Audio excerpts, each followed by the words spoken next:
Hello, I'm Dr. Ash Brockwell. I'm an associate professor at the London Interdisciplinary School, working on ecology, some social science methods, some ethnobiology, a little bit of chemistry, and various other bits and pieces. So, interdisciplinarity is really crucial when you're talking about sustainability.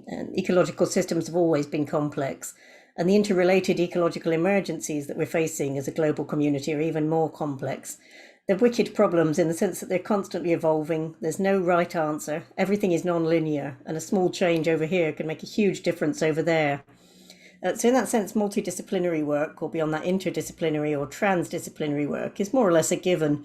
Because to imagine that any of these issues can be tackled by just ecologists or just anthropologists or even just artists would be like trying to cook a 4-course meal when you've only got one ingredient.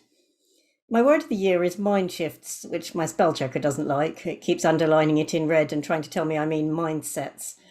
Neuroscience tells us that lifelong learning is a biological reality, that neuroplasticity doesn't stop when you get to a certain age, that the human brain is constantly rewiring itself, and not just in response to physical injury, but mental events too.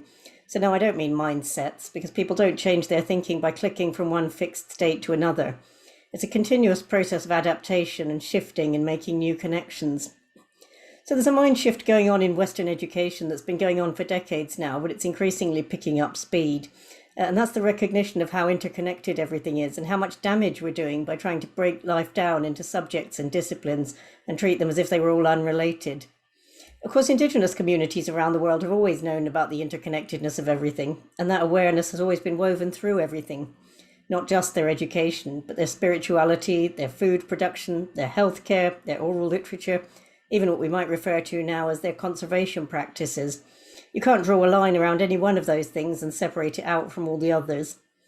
And because of the centuries of colonial oppression that made a lot of those practices illegal, and all the intergenerational trauma that came with it, and more recently cultural appropriation and New Age romanticism, it's a really sensitive area where we as white people need to tread carefully.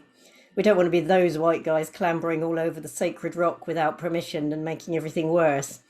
But it's about respect, it's about listening, it's about finding the principles that underpin Indigenous ways of knowing and being, and then working out how we can apply those principles in new contexts through partnerships and networks. I've recently been reading Sand Talk by the Aboriginal author Tyson Yunkaporta, and what he gives us is exactly that, not the what, but the how of Indigenous knowledges. It's about mind shifts, not just from separation to interconnectedness, but also from monocultures to diversity, from the individual to the collective, and from taking a static view to thinking about complex dynamic systems and how they're adapting. It's fascinating and it's crucial for human survival.